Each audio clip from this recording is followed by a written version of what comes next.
Ok, muy buenos días, muy buenas tardes, muy buenas noches.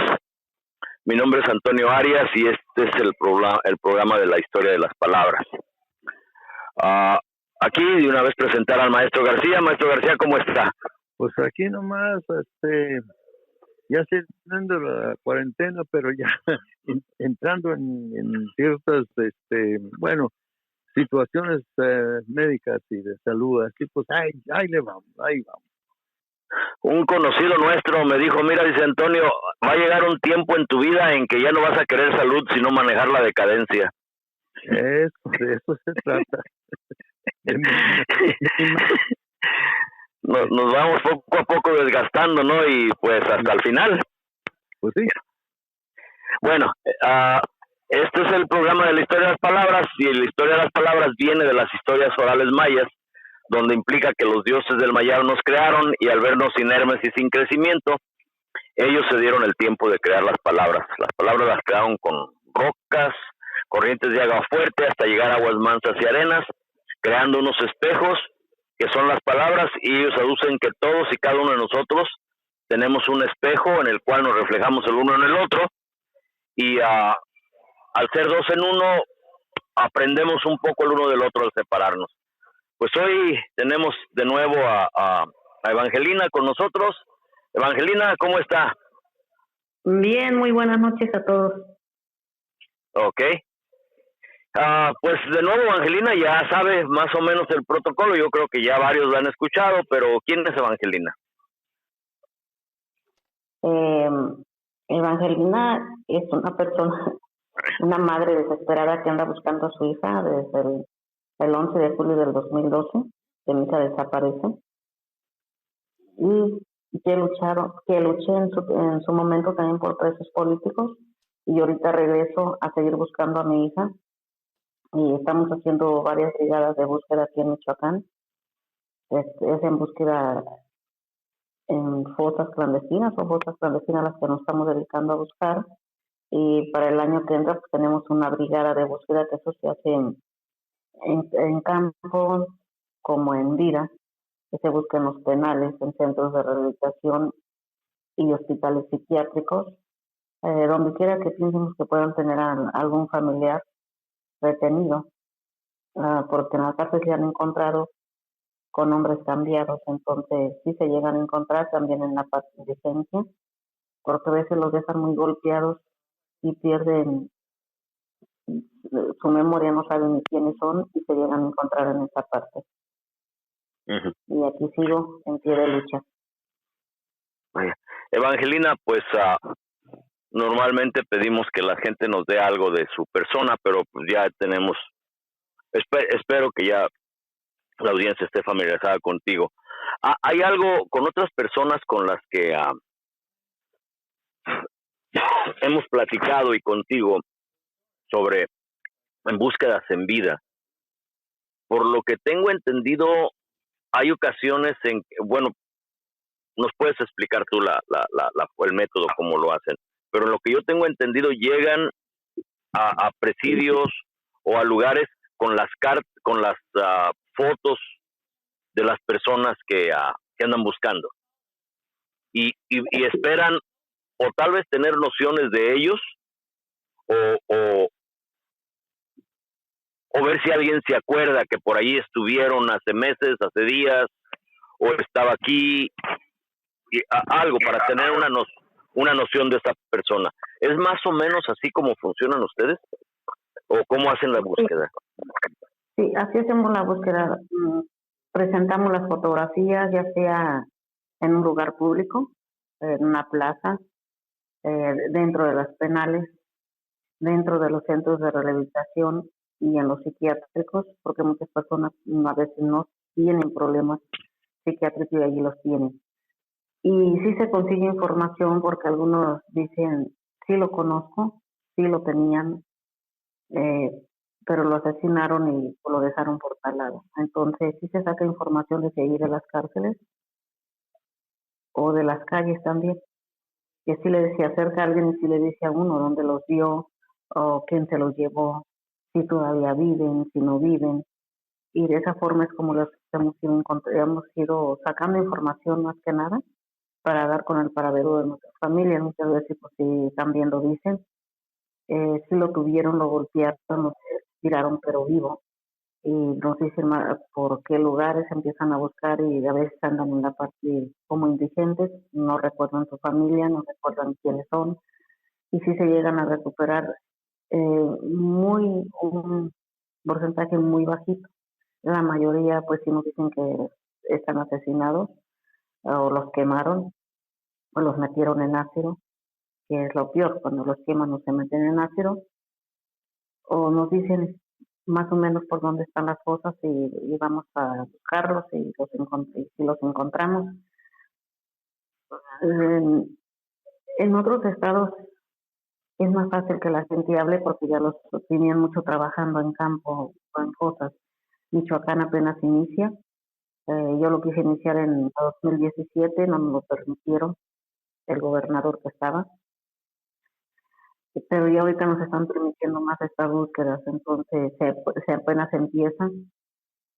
La gente tiene temor todavía de hablar, nos hacen caminar mucho porque a veces nos dicen se van y suben por esta parte hasta que encuentran ese tipo de árboles o cualquier o estas piedras y por ahí cerca, entonces nos hacen caminar kilómetros por el lugar que ellos tienen, que es más fácil pues o más conocido para entrar.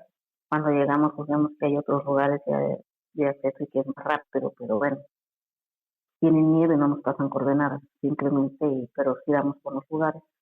Lo importante pues es encontrar lo que andamos buscando,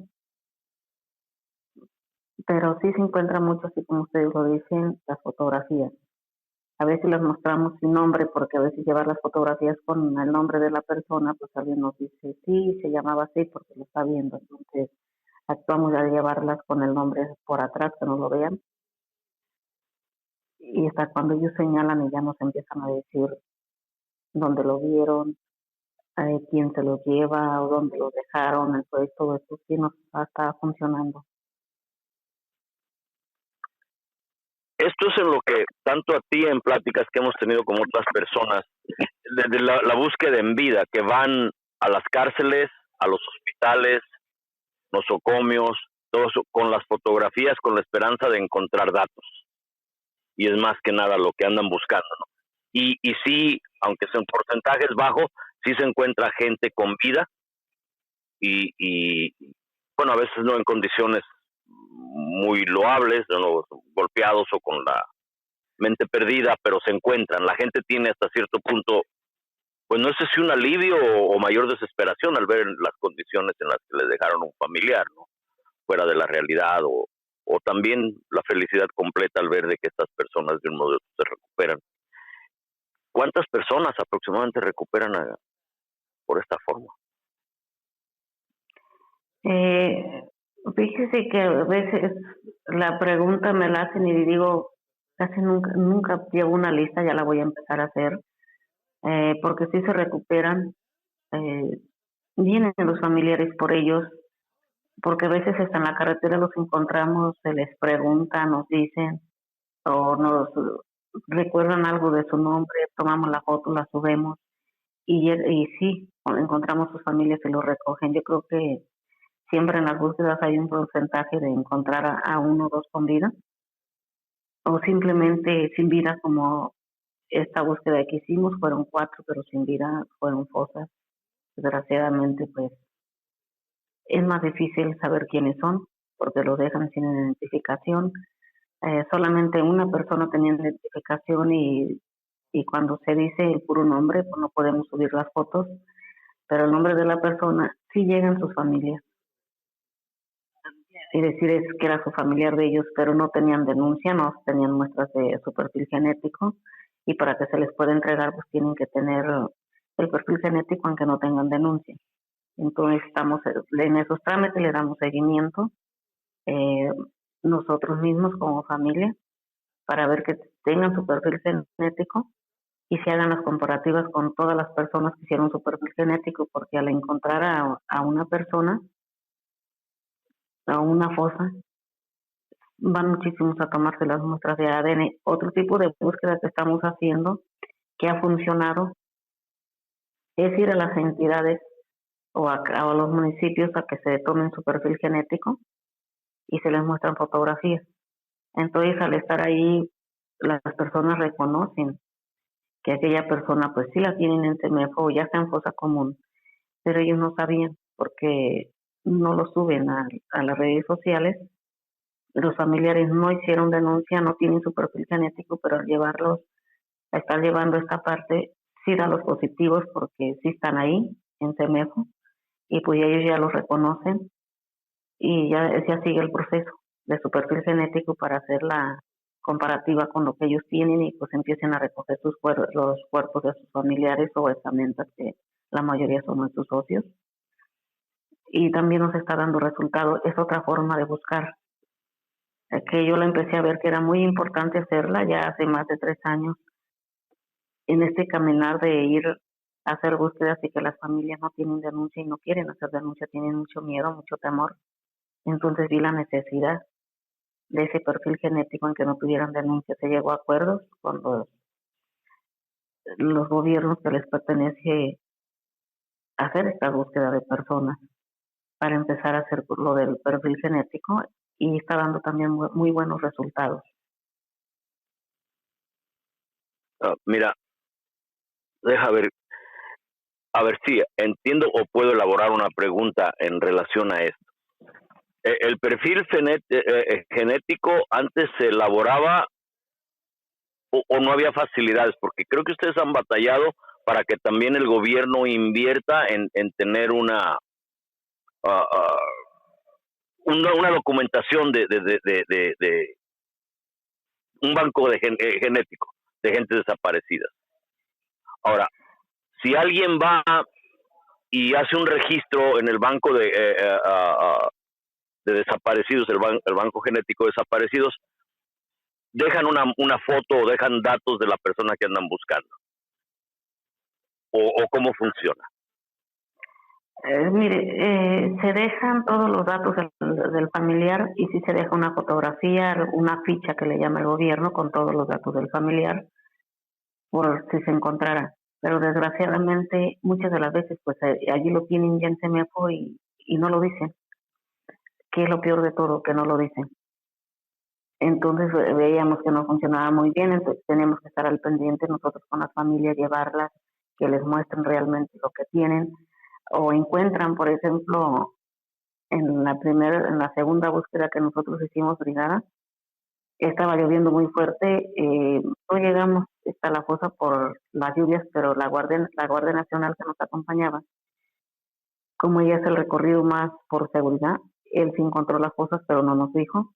A los 3 días de que terminamos la búsqueda, ellos la sacaron y anuncian de que habían sacado 4 cuerpos. Y después, haciendo algunos trabajos en esta brigada que fuimos, no fueron 4, sino 15. Entonces decimos, ¿por qué no dicen la verdad de lo que ellos están sacando o lo que hay?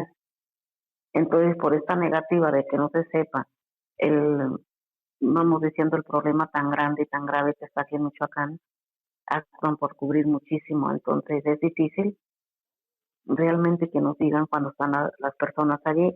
Otro problema muy grave que yo lo he visto, lo vi, en el tiempo que cuando desapareció mi hija, yo empecé a buscar y a presionar mucho por algunas cosas que sacaban, que siempre me las negaban, que nunca habían sacado nada. Y a tanto exigirles me decían, pásate a donde tienen bodegas con nuestros socios. Sí los tienen embalados en bolsas como debe de estar, pero no tienen ningún dato, no tienen un perfil genético, no tienen dónde los encontraron, no tienen ni siquiera si es sexo femenino o masculino lo que está embalado en esas bolsas. Si al caso algunos tienen un sello de la SGR, pero es todo. Y todavía hace poco yo pregunto si ya tenían el perfil genético de estos supuestos socios que tienen guardados sin hacerlo sin tenerles nada, no han hecho nada con ellos. Y la persona que yo le pregunto me dice, pero tú cómo lo sabes, o quién te lo dijo. Entonces le explico por qué lo sé. Y ya cuando le explico me dice, no, estamos trabajando todo del 2017 para acá, nada más. Entonces lo que está desde el 2005, que el problema estuvo tan grave, todo esto no han trabajado y está completamente abandonado. Entonces, muchos de los familiares que andamos buscando, pues ellos pueden tener guardados porque no tienen ningún estudio, les han hecho. Y este año que entra, pues estoy pensando seriamente buscar la forma de trabajarlos y que se trabajen, que saquen el perfil genético de todo lo que ellos tienen guardados, porque no es nomás en Morelia, es en todos los CEMEFOS de Caguayana, Lázaro Cárdenas, de Cualcomán, de Apatzingán, de Uruapan, porque yo anduve en todos, y en todos está el problema, y tienen demasiadas bolsas por ahí guardadas, pero sin ningún perfil genético, nada que nos conlleve a saber quiénes son, o si son los familiares que andamos buscando. Puede haber muchos ahí, pero ahí los tienen guardados, sin un perfil genético. Si yo voy y les digo que me muestren, me van a mostrar lo que tienen del 2017 para acá, diciendo es todo lo que tenemos. Estás mencionando lugares en Michoacán. ¿El problema es específicamente de Michoacán o es a nivel nacional? Mira, el problema es a nivel nacional. Yo estoy hablando de Michoacán porque fue donde yo lo vi y sé perfectamente que así es, pero el problema es en todo el estado. En todo el estado, porque se ha preguntado y simplemente no se hacía un perfil genético. Sería justo decir que hay variantes, que en unos lugares es todavía más peor y en otros lugares ha mejorado, que tiene variantes todo esto por estado. Sí, en algunos ha mejorado por el trabajo de los colectivos y que han ido sensibilizando un poco al gobierno, pero Michoacán con el gobernador que teníamos pues no se permitía. Ahorita el nuevo gobernador que está, pues no sé cómo vaya a funcionar porque no nos ha dado todavía una reunión para platicar de todo esto y ver cómo vamos a trabajar esta situación tan dura que hay en Michoacán. Pues estamos esperando que nos dé esa reunión, que es muy necesaria que nos la den. Mira, vamos a ver qué es lo que... Maestro García, ¿qué pregunta? Por si quisiera ver sobre esto de busca en vida, porque hay otros datos que he escuchado y no... quisiera explorarlos aquí. Diga, macho, pregúntele o si tiene... Parece que tenemos un eco. Tengo un eco y no sé de dónde. Sí, ok. No, este parece que es problema sobre problema, pero siempre ligado a los políticos, a los gobernadores, a los que mandan en los territorios.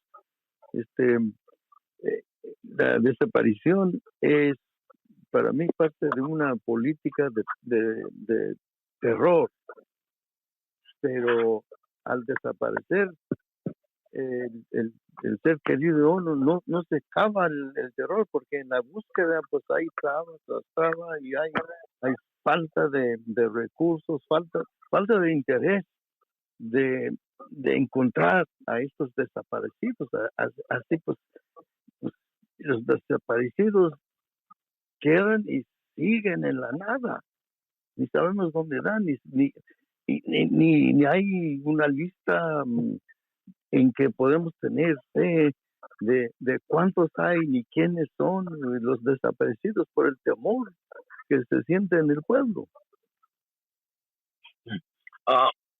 Evangelina, bueno, esos en los programas vemos que casi es por diseño para poder robar los recursos que hay en las poblaciones que tienen interés en entrar a algún tipo de, ya sea la criminalidad o alguna compañía extranjera para explorar nuestros recursos. Pero quisiera yo ver otra cosita que también he escuchado yo tanto en otros programas que también documentan esto, otros grupos que documentan esto, pero como creo que ha salido en algunas veces con nosotros, y es tal vez un tema que a ratos nos da un poco de incomodidad tratar. La desaparición forzada, pero para la trata de blancas, para la prostitución, para la explotación de las mujeres.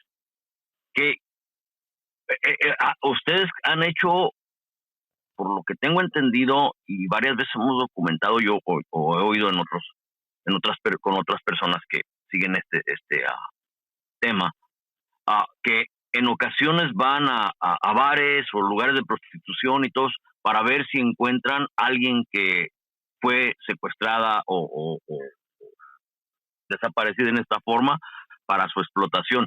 ¿Han hecho ustedes ese trabajo o hay otros grupos que han hecho?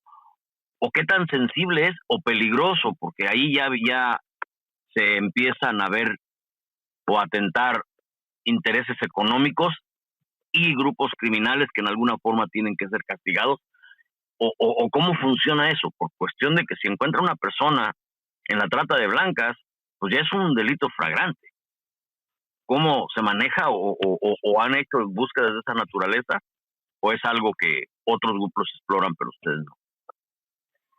Sí, mire, sí se han hecho aquí en Michoacán, si al caso hemos caminado por las calles donde las tienen en las esquinas, sin hacer preguntas, simplemente revisar si hay alguna de las que nosotros traemos, las fotografías, buscarla allí, lo que en Tijuana cuando en la brigada que se hizo mucho en vida, se hizo en estos lugares y en otros lugares más que nos dicen, ahí se las llevan y las llegan a asesinar, o de tanto que las golpean pues no quedan bien. Entonces sí, es algo muy doloroso. Yo poco lo hago de irme a buscar en esas partes, porque a mí me duele muchísimo cuando veo tanta niña que a veces ya ni se acuerdan, ni siquiera quiénes son y ven a uno ir, lo abrazan y dicen, tú eres mi mamá, ya vienes por mí, pero ni siquiera saben de tanto que las han golpeado y de tanta droga que les ponen. Entonces es muy difícil y muy duro para uno de madre que tiene una hija desaparecida pensar que una de ellas puede ser la hija de uno o que está en algún lugar igual que ellas. Y sí es muy, muy triste y muy doloroso, aparte de muy riesgoso de andar en esos lugares o meterte a un bar a platicar como que vas a tomar para checar que estén las muchachas allí, pero ni siquiera las dejan hablar con uno. Entonces sí es difícil, pero sí se hacen las búsquedas. Porque desafortunadamente Tlaxcala, sí, Guanajuato, en otros lugares han tenido ya básicamente una condición de explotación de esa naturaleza, ¿no?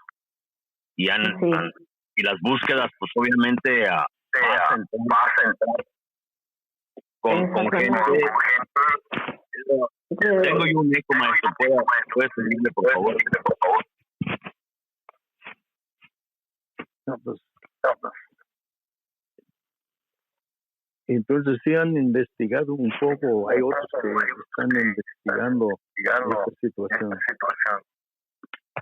Me parece que volvemos a Miguel. It's 7:41. I'm gonna cut the phone call and make it again.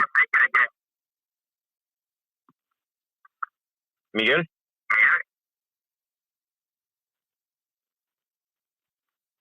No sé qué más o cómo quitar el otro más.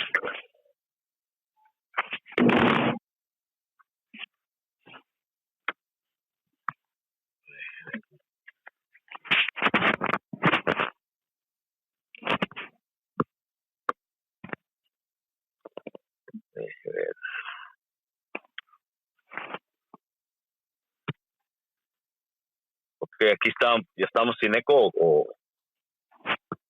Ya no se oye. A las 7:41 sucedió eso, no sé si vuelva a surgir. En este sentido, Tlaxcala ha tenido ese problema de la explotación, pues de la prostitución en muchas formas.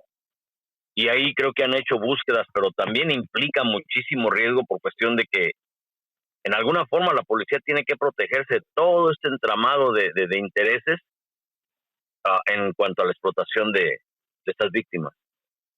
Y ustedes, pues yo creo que es un lugar o una búsqueda muy difícil de llevar a cabo por todo lo que implica ya básicamente lidiar ya con actos criminales en potencia y con la policía también implicada en todo esto. Entonces ustedes esas búsquedas por lo general tratan de no hacerlas o las hacen en forma discrecional. Se tiene que hacer en forma muy discreta. Sí se hacen, pero nada más es como hacerlo muy discreto. Pasas, tienes que estar viendo si ves alguno de tu familiar, de aquella que tienes denunciada como desaparecida. Tiene que ser muy discreto. Yo aquí en Morelia creo que lo trabajé en una forma distinta, platicando normalmente con alguna de las niñas. Entonces, al empezar a platicar, como las llevaban en el tiempo que yo estuve viviendo, lo de los presos políticos las estaban construyendo mucho dentro de las penales, niñas menores de edad. Entonces yo empecé a hablar con varias de ellas, no nomás las de la penal, las estaban llevando a donde quiera que hubiera también criminales, que las pedían y se las mandaban a Paz, ahora las mandaban a Pazingán, a donde fuera. Y era una cantidad de niñas menores de edad, bastantes. Platicando yo con ellas el por qué.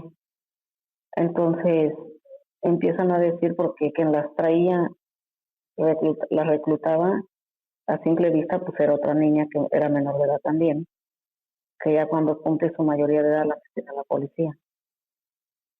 Pero estas niñas las llevan a perseguirlas a todos lados, no nomás eso, las traían vendiendo la droga. Cuando empiezan problemas entre los del crimen organizado, los grupos contrarios, pues ellas como las constituyen con todos, sabían dónde estaban unos o dónde están los otros, y ellas tenían que ir a señalar las casas donde estaban. Eh, Terminaron muchas niñas de estas que yo conocía asesinadas, que Silvano dijo, no, pues son niñas que son prostitutas. No, no son prostitutas, las traen, las reclutan. El problema es muy grave y el gobierno nomás se lava las manos con decir que son prostitutas, pero no se fija el problema tan grave que hay. Entonces yo al preguntarles a ellas el por qué pues andaban así o por qué las reclutaban tan fáciles, iban, entonces todo concluía al mismo problema: niñas huérfanas que dejó el crimen organizado, papás desaparecidos, o simplemente aquellas niñas que tienen problemas familiares. El maltrato entre familiar es muy duro y también es donde las están reclutando, o los papás divorciándose. Entonces era un problema que era el mismo, que los conllevaba a todas a lo mismo. Y les pregunto, pero todas de la misma escuela, de la misma primaria y secundaria, dicen, no, somos de diferentes, pero al empezar el problema familiar o un asesinato, lo que sea, suben ellos al Face y de ahí los empiezan a reclutar. Y ahí los empiezan a jalar porque ya saben que ya tienen un problema y son fáciles de reclutarlos. Los niños que quedaron completamente huérfanos, que los cuidaban en algunas casas, en las aldeas, que le dicen una colonia de las aldeas. En fiscalía me encuentro una familia también de estos niños que estaban cuidando y me dice que nos los quitaron y los llevaron a un centro de rehabilitación, y si los niños no son drogadictos, los hemos cuidado muy bien. Lo que pasa es que este centro de rehabilitación después los reclutaron a todos, los recluta el crimen organizado y se los llevó a todos. Nunca se supo qué se pasó con los niños, pero al ser huérfanos son presas fáciles, nadie los reclama. Entonces estamos viendo que lo que conlleva a esta trata de blancas es todo un tema que yo creo que nos compete tanto a toda la sociedad como a gobiernos y hasta las iglesias. Poner atención en estos problemas tan graves y no juzgar o criminalizar a estas niñas o niños que los traen reclutados al crimen organizado. La reclutación es muy fuerte, y no nomás de niños, también en las penales. En las penales a todos los hacían salir ya casi para que trabajaran con ellos, porque la pena pues, la tienen ellos. Ellos mandan hasta el director de las penales. Entonces está uno viendo que la reclutación está en las penales, está en los centros de rehabilitación, está en las calles, está donde quiera. Entonces, ¿a dónde va a parar todo esto? ¿Qué vamos a hacer para que deje de haber desaparecidos? Primero, yo creo que hay que poner mucha atención en todos estos niños que dejen de ser reclutados, pero no sabemos por dónde empezar. Evangelina, una de las razones por la cual era la llamada, era por la condición de violencia extrema que se está gestando en este cambio de gobierno estatal. Y al oírlo de las búsquedas en vida, calculé yo que en alguna forma podíamos ver de que en tanto en el destrozo del país, con la entrega de recursos, con el narcotráfico, con el trata de blancas, como que hay una integración de Estado y crimen, ¿no? Sí, yo pienso que sí hay todo esto. Como bien lo dice, pues la violencia que se está viviendo en el estado de Michoacán, y yo pienso que pues es una violencia que se va a soltar tal vez en Jalisco también muy fuerte, y Guanajuato, y apenas ya pasa una ola tan fuerte en Guanajuato, creo que regresa con la detención de la esposa de Demetrio Ceguera, de Mencho, porque en Michoacán desde posibles días antes se estaba viendo que lo estaban haciendo matazón nomás por hacerla. Aquí en Morelia, pues en una de las zonas que vamos diciendo que son de las mejores zonas que se pudiera decir, en el bar cuando pasan y pues hacen la matazón de muchachos que iban saliendo, de jóvenes de ahí de este bar. Y después en otro bar muy cerca de Uruapan también hubo otra igual. Y luego sigue estos niños que habían salido para las ofrendas que hacen para el Día de los Muertos, que fueron 11 los muertos. Entonces sí está difícil, estén matando a diestra y siniestra todo, o tanto secuestro que está habiendo también. Yo lo que vi fue un encabezado de que había guerra civil en Michoacán, y pues está medio pues de dar miedo, ¿no? Que se suelte una situación de una confrontación muy generalizada o con bandos múltiples. Y pues a mí yo te hablé y te dije, pues ¿cómo está esta situación? Ya me dijiste que la violencia está bastante grave en ese sentido. Sí, es la entrada del cártel Jalisco a Michoacán, que quiere tomar todo Michoacán, que ha ido apoderándose ya de varios municipios,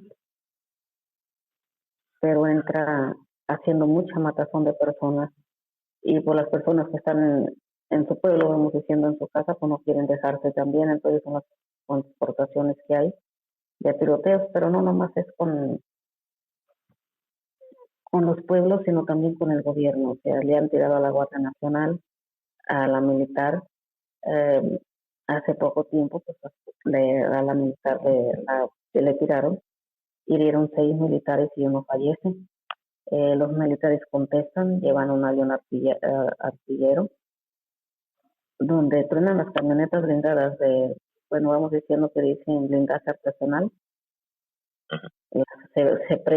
Las prenden con las granadas que les lanzan, o no sé, misiles, o no sé qué lanzan ellos de estos aviones artilleros, y se quemaron todos los que iban adentro, pero no lo dicen. Son cosas que no van a pasar a la luz, porque por eso el gobierno contesta la agresión, y que allí quedan todos los del cártel Jalisco dentro de sus propias camionetas, pero calcinados. Entonces sí estamos viendo que es una guerra muy dura, no más entre civiles, sino también contra el gobierno. Hace 3 días que le tiran a un autobús de pasajeros, entonces se está poniendo muy difícil y muy riesgoso para todos, no nomás para... Mira, en la situación la toma de territorios del cartel de Jalisco, y el cierre de carreteras, Laureano iba y hacía presencia, pero nada cambiaba. En muchas formas, Laureano nunca hizo gran cosa por restringir o retener los carteles. Y hubo al menos acusaciones o fueron indicados familiares de él de estar asociados con carteles, o una situación de que como que a Laureano en alguna forma tenía compromisos con ellos. Sí, lo que pasa que Silvano Aureoles sí tenía todos los compromisos, o sea, siempre lo veían en Apachingán, me han dicho las familias, que lo veían sentado ahí en reuniones con ellos, haciendo comidas y todo. Lo que pasa es que sus hermanos todos estaban muy metidos, y él igual que él. Pues él estaba traficando la droga de acá en un avión, tenía una pista de avión en Petamo y era donde cargaban y llevaban, creo que a Washington, donde estaban ellos llevando droga. Silvano, toda su familia, entonces ellos estaban muy involucrados en todo esto. Para ellos no iban a detener para nada, simplemente él se paraba y decía que en Michoacán todo estaba muy bien, que eran mentiras de las personas, que la inseguridad la teníamos en la cabeza y que no Mira, estaba pasando nada. típicamente, mucho antes de que esto se hiciera mucho más enconado, toda esta situación de las drogas, el gobierno mexicano servía casi de árbitro entre los distintos carteles, antes de que saliera los Zetas y otros carteles un poco más sanguinarios y preparados.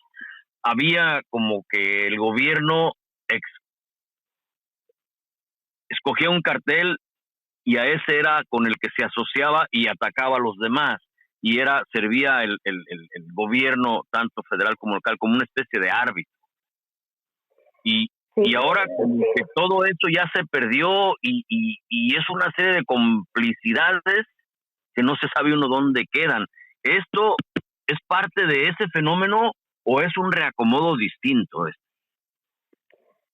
Yo pienso que es parte y es un reacomodo que se está viendo. Yo creo que si nos vamos así como tú lo dices a tiempo atrás, aunque el gobierno estaba muy metido vamos diciendo, con el narcotráfico, no había estos problemas tan fuertes que hay, muy pocos entre ellos de vez en cuando, pero no se metían con la población. Estos contrabandistas más bien en sus pueblos apoyaban, arreglaban el pueblo, llevaban a los enfermos a que los atendieran, andaban haciendo mucho por el pueblo. En ese tiempo se juntaban todos los capos grandes, a veces hasta el Chapo Guzmán acá por la sierra, y no tenían ningún problema.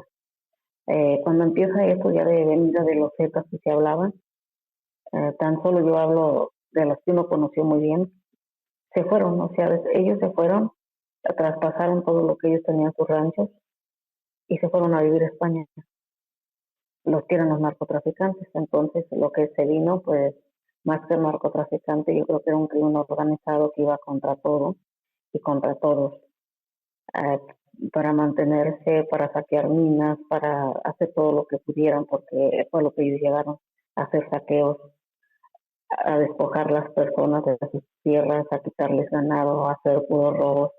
Fue algo muy distinto que un narcotráfico. El narcotráfico, creo que el narco se dedicaba a lo que era, a lo narco nada más, pero no a robar ni a saquear, como llegó el crimen organizado, o como ellos se hacen llamar, la maña. La evolución de esto fuera como con Caro Quintero, con de esos grupos anteriores, el cartel de Sinaloa, era más que nada el tráfico de marihuana y un poco de la cocaína negra, que entraba generalmente a California. Pero de Salinas para acá, con la introducción de la coca, empezó a tomar un carácter muy, poco a poco empezó a entrar a la brutalidad. Carteles mexicanos empezaron con los grupos mexicanos empezaron a ser básicamente transportadores de los grupos colombianos. Y Colombia en ese tiempo pues cayó a una violencia muy extrema y México apenas empezaba con los carteles nacionales cooperando con ellos para transportar la droga hacia Estados Unidos. Agarran financiamiento, tienen capacidad financiera y empiezan a comprar sus propios cargamentos y empiezan poco a poco a tomar control del tráfico de drogas hasta superar en violencia a los colombianos. Pero mucho se inició después de Salinas. Y en todos los datos que yo he revisado, Raúl Salinas, dígame. Yo pienso más bien inició con Salinas, cuando él sacó lo del chupacabras, mantenía a las personas acá viendo lo que era el chupacabras, y mientras él organizaba, porque realmente él fue el que organizó estos grupos criminales, especialmente para saquear las minas. Entonces creo que iniciaron con él. Fue ese brazo armado del mismo gobierno en términos sociales, digamos, ahí se empezó a ver una violencia más extrema, otra forma y otro carácter de la violencia a la que se estaba o se veía como cierta normalidad en administraciones anteriores. De ahí para acá empezó básicamente a tomar un carácter cada vez más brutal y cada vez más brutal hasta el momento en que estamos ahorita. Y, y este intento de limpia de Obrador y todo esto que se está haciendo como que es insuficiente y de todos modos las complicidades están ahí. Y esta violencia tan extrema que se ve ahí, estos asesinatos sin sentido a gente que va pasando, es más que nada tratar de forzar al gobierno que entró en vigencia a que negocie con ellos y las cosas sigan tan igual como se pueda, o cómo está la situación en Michoacán, o en todos lados es lo mismo. Yo pienso, no sé si en todos lados, pero en Michoacán sí. Sabemos que es parte de hacer esa presión, demostrar el poder y que pueden hacer todo lo que ellos quieran para que se llegue y se siente con ellos y hagan acuerdos y los deje seguir operando como ellos están operando. Muchas de las veces yo creo que ya cansados nosotros que estamos viviendo la violencia, el terror de que nos sigan acabando familias, quisiéramos que lo llegaran a hacer, que se sentaran y llegaran a acuerdos, pero acuerdos donde haya respeto por la vida, donde haya ese respeto, que no haya desapariciones, que cada quien respete su pueblo y no se meta los que están en un pueblo a querer quitar el otro pueblo para evitar ya tanta violencia, porque lo hemos estado platicando, no es una persona la que anda ahí en el crimen organizado, son todos. Si en un pueblo anda la mitad del pueblo, desde mujeres, niños, personas adultas, son todos. Entonces, ¿por dónde vas a empezar para que se termine este crimen organizado? Le dije yo un día a Monseñor en una reunión que estaban haciendo por la paz y reconstrucción social. Le digo, ¿por dónde vamos a empezar a reconstruir la sociedad? Cuando sabemos que hay una abuela muy dolida porque su propio nieto mata a su propio hijo, mató al tío, porque el hijo su nieto anda en el crimen organizado y le dijeron mata a tu tío porque nos cae mal y lo mata.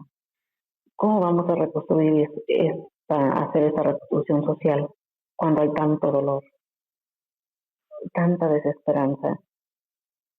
¿Qué vamos a hacer para hacerlo? Declarar la guerra como lo hizo Calderón es acabar familias, van a acabar con niños, mujeres, todo, porque no es uno el que anda metido, sino son muchos por veces. Y muchos que se están haciendo, pues, como se dice en Pueblos Unidos, que se empezaron a unir y levantarse en armas para defenderse del crimen organizado. Entonces, ya medio mundo está armado. Si ya medio Michoacán anda con armas. ¿Cómo vamos a hacer para terminar esto? ¿O de plano se va a dejar que se inicie una revolución aquí en Michoacán? Que si el inicio de la revolución no sabemos qué va a suceder, de verdad que sí hay temor por ver todo lo que está sucediendo. Son muchos pueblos que ya se levantaron en armas para defenderse. Y pues se les llama Pueblos Unidos. ¿Qué objetivo? Aquí no hay cambio social, intento de cambio social, no hay nada, es simple y sencillamente defenderse, y a veces defenderse porque estás implicado en el problema. Exacto. Maestro García, ¿qué piensa de todo esto? Pues nos presenta una situación, como le preguntaste en la reunión, ¿dónde empieza uno? Porque pues hay tanta gente metida, hay nexos hasta internacionales, y luego los grupos delictivos se han metido en otros asuntos, otros esfuerzos económicos, por ejemplo, en la producción, y controlan la producción y venta de aguacate, de lima, de ganado, de casi todos los sectores de la economía. Entonces, pues, ¿dónde hay? Para mí, y luego se va extendiendo. Cuando leo noticias en publicaciones de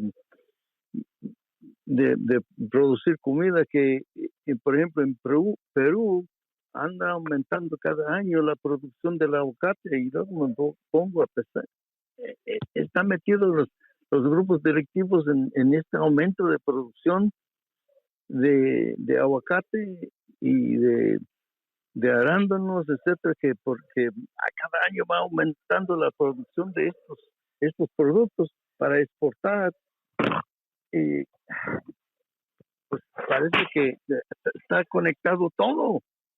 Entonces, para mí yo no tengo respuesta, no. Y sigo más confundido cada día de cómo salir de esto. No, y yo sí lo entiendo porque estamos igual de confundidos todos de cómo sales. Estaba hablando yo de estos que se dicen Pueblos Unidos, pero toda esta gente de Pueblos Unidos es la gente de la puta que está regresando. Entonces está levantando armas como Pueblos Unidos y desgraciadamente quien encabeza es Fausto Vallejo, es gobernador que siempre estuvo acusado de cooperar con la puta él y su hijo, y ahorita es el que está juntando la gente de la puta de regreso. Yo no sé si la puta va a salir de la cárcel o lo puso a él en el lugar de él, para que él mande mientras el otro sale de la cárcel. Pero Sí. toda esta gente de Estados Unidos es pura gente de la puta, toda la gente de la puta que está regresando, y se dice Pueblos Unidos, se levantan todos en armas, y se van a ir levantando más pueblos, pues la puta estaba en todo Michoacán, entonces espera algo muy difícil, y estos van contra todos, o sea, contra todos aquellos que son autodefensa, los que se dijeron autodefensa y que no lo fueron, pero que eran los infiltrados que se hablaban como los Viagras, también van contra los Viagras y van contra el Cártel Jalisco, van contra todos, porque se espera algo muy, muy fuerte en Michoacán, y que poco lo queremos hablar o tenemos miedo a hablarlo. Ahorita lo estoy hablando, pero no es bueno hablarlo tampoco, no es bueno hablarlo. En lo que hemos andado, gente nos pasa información, Evangelina. Una persona me dijo, mire, dice, la tuta no la encarcelaron, lo llevaron a la cárcel para protegerlo, sigue todavía controlando la fuga de recursos en el puerto de Lázaro Cárdenas, con todos los contactos, todo lo que hizo él sigue igual, nomás él está en la cárcel. Es una persona, no han cambiado gran cosa. Ahora, con ustedes, si te acuerdas, hubo una persona que fue acusada de torturador en Guerrero y lo sacaron de Michoacán. Querían traer al que los llevó al virrey. Se me olvida su nombre seguido. Alfredo Castillo. Sí, Alfredo Castillo, para que siguiera haciendo lo que hizo al llevarlos a violencia extrema cuando hubo el levantamiento de las autodefensas. Entonces, y fue en este periodo de gobierno federal. Nada más que ustedes reclamaron lo suficientemente fuerte como para que no lo trajeran de nuevo a Michoacán. Y han hecho lo mismo en otros lugares donde han encontrado torturadores o asesinos, nada más los cambian. En este periodo de gobierno con Obrador,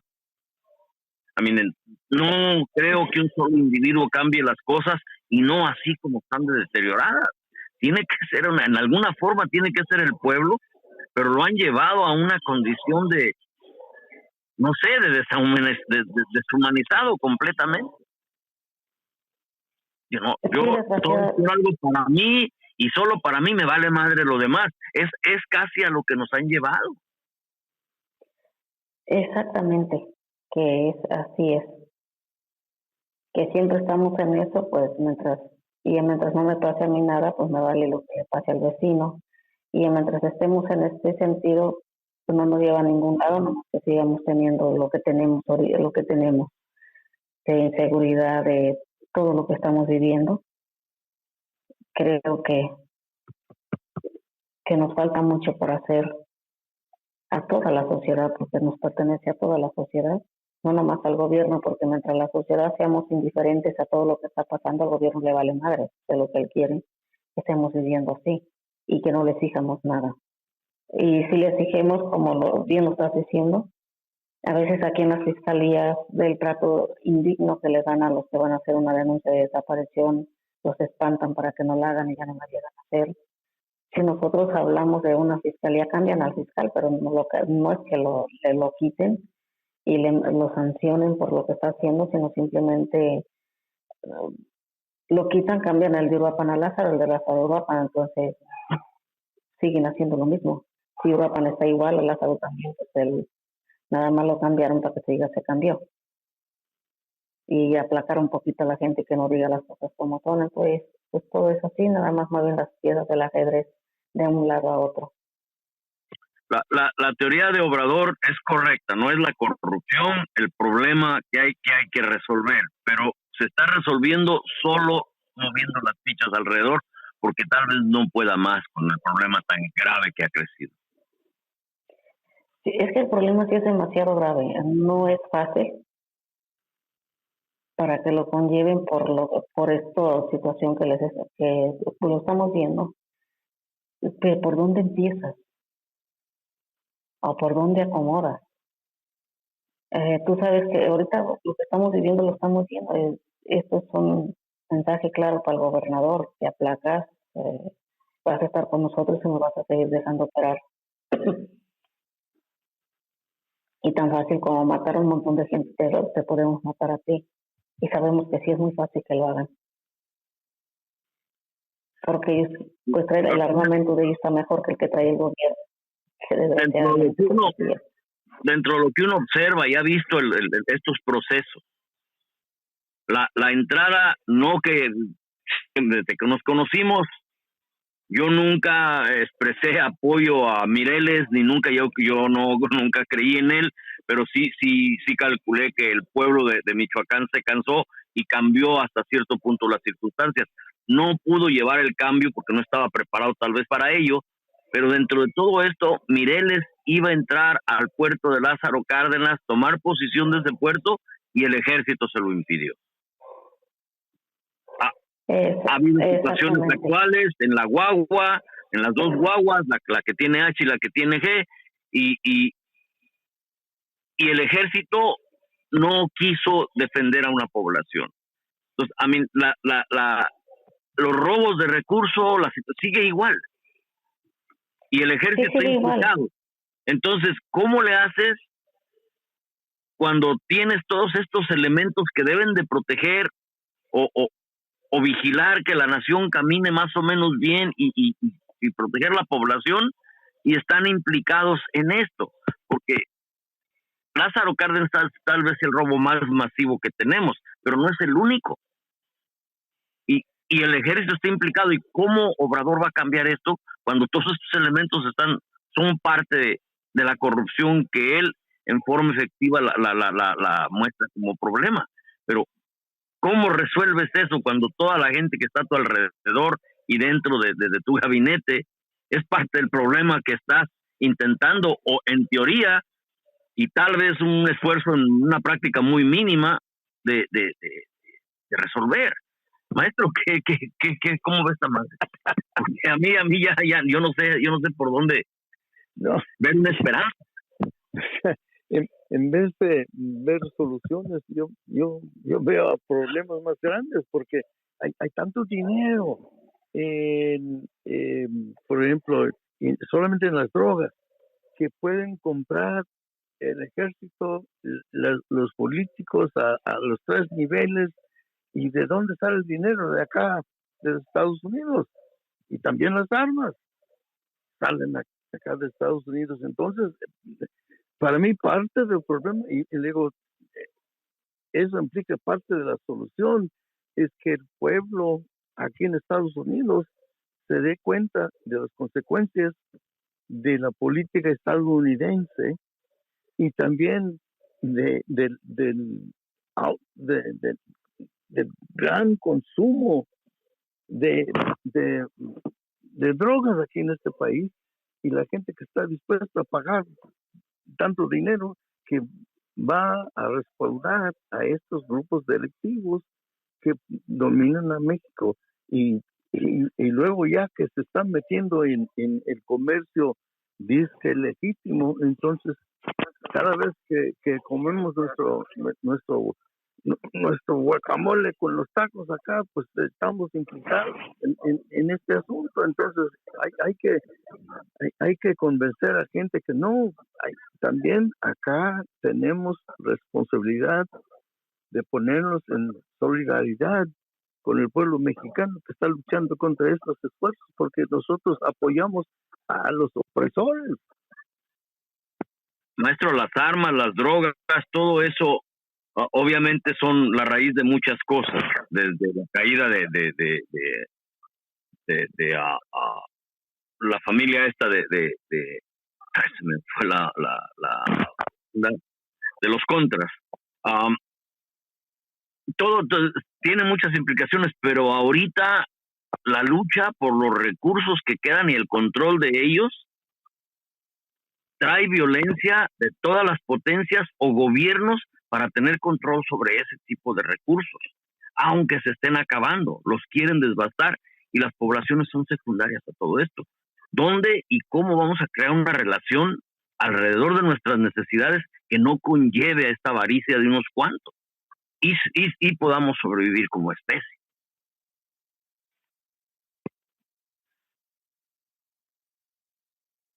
Pues esa sí es la pregunta, pero ¿cuál es la respuesta? Quizá, hablando más directo de esta situación, porque ni queremos hablar de esta situación. Que yo ando tranquilo en mi vida y ya me aviento los tacos con guacamole y no veo las consecuencias de lo que hago. Evangelina, pues ustedes son madres y son, al menos este gobierno reconoció que son más de 100,000. El otro siempre buscaba la forma de decir, inicialmente que eran 23,000 y siempre buscaba la forma de ocultar informes. En esto es un poco más abierto con este gobierno. Este gobierno sí lo ha dicho, pero realmente es un aproximado, pero ni siquiera, porque cuando estamos trabajando, buscando, la mayoría de personas no tienen un denuncio ni un registro de desaparición. Entonces realmente es una cifra negra que es mucho más alta de lo que se está diciendo. Aquí en Michoacán apenas quieren trabajarlo este año que viene, lo vamos a trabajar con Derechos Humanos Nacional. Ellos vienen con los colectivos para hacer un registro, porque en que estén en un colectivo no tienen denuncia. Entonces se tiene que hacer un registro real, no tan real porque muchas personas ni siquiera quieren hacer el registro, pero poco a poco lo queremos ir trabajando, que se vayan viendo cifras, pues vamos diciendo, no total o decir un 100%, pero por lo menos que fuera un 80% de los que se animen a hacer un reporte para que se vea una cifra más de lo que realmente es. Evangelina, el tiempo obviamente, a pesar de la falla que tuvimos por el eco, tenemos unos cuantos minutos, pero las experiencias directas que hemos tenido nosotros en la situación de Iguala y en otras situaciones en donde no se sabe si se está empujando, se está arrastrando al subsecretario de Derechos Humanos, Encinas, en la situación de Iguala, parecía que era el enemigo de la búsqueda. Hay más apertura, pero aún como que no quieren que abiertamente esto se exponga en su totalidad, en la brutalidad de la naturaleza de este fenómeno, porque también está los contratos y arreglos internacionales sobre el dominio de los recursos, que también crean desaparición, crean asesinatos, de cosas, y eso implica directamente al gobierno.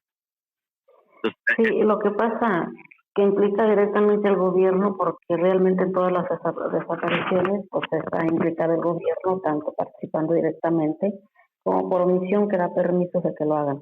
Una. La otra es que lo de desaparecidos nunca lo han metido a agenda política. Entonces, como no es agenda política, se sienten como fuera, como que no les toca a los gobiernos hacerlo, no les pertenece estar metidos tanto en lo de desaparición, lo están dejando como un tema sin importancia para ellos. Entonces lo que estamos, por lo menos yo sí estoy empujándolo aquí en Michoacán, que sea agenda política y que no queden un discurso más de política. Lo estaba hablando con alguien, con algunas personas acerca de esto, que ya se metiera agenda política. Estamos trabajándolo. Estamos pensando que hoy en diciembre se meta agenda política lo de desaparecidos, y yendo a agenda política, pues ya se va a trabajar más y creo que se tiene que ver más por esa parte. Y lo que yo les decía que no quería que quedara como un discurso político como han hecho por lo de la paz que supuestamente se trabaja, que no lo trabajan, pero es un discurso político nada más. Entonces esperemos que esto no quede en discurso político cuando se meta agenda política, que realmente se trabaje y se ponga mucha atención en esto, porque si lo habíamos visto que mientras no sea agenda política, no va a ser realmente importancia para los políticos y van a querer que se destape todo lo que hay, porque no lo tienen como lo que debe de ser. Digamos que en esto se ha avanzado un poco. A ver, tenemos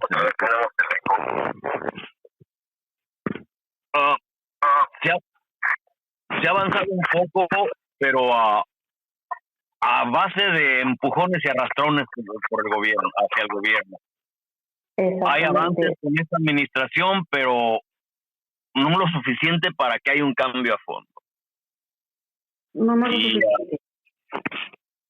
Y va a corresponder a seguirlos empujando y seguirlos arrastrando. Y exponerlos y tomar riesgos que en ocasiones quisiera, y también el fanatismo de la gente que sigue a Morena y todo, que a veces impiden que se desarrolle un diálogo basado en la realidad que tenemos para poder entenderla y cambiarla. El tiempo, pues desafortunadamente ya nos desbastó un poco, teníamos unos cuantos minutos por la falla técnica que tuvimos, pero maestro, ¿qué lo lleva a concluir en esto? Que hay que seguir investigando y hay que seguir pues hablando de esto abiertamente y que sea no solamente parte de la agenda política, pero parte de la agenda pública, porque es algo que si no lo cambiamos, si no lo paramos, no sé a dónde llegamos. Bien, Evangelina, como último, para cerrar el programa, ¿qué piensas? ¿Qué logramos fuera de tal vez frustrarnos más? ¿Mande? ¿Qué logramos, digo, al menos con esta plática, fuera de frustrarnos en ocasiones, independientemente de nuestra desesperanza, pues yo creo que vamos a seguir nosotros tratando de ver de que en alguna forma nos escuchen, ¿no? Sí, yo pienso que sí. Yo pienso que no hay peor lucha que la que no se hace. Tenemos que seguir luchándole y siempre viendo qué nos hace falta para avanzar. Y a veces pues lo que tenemos que hacer, y era lo que yo lo estaba haciendo desde mucho tiempo atrás, hablando con todo el que andaba en campaña para que se hablara de los desaparecidos.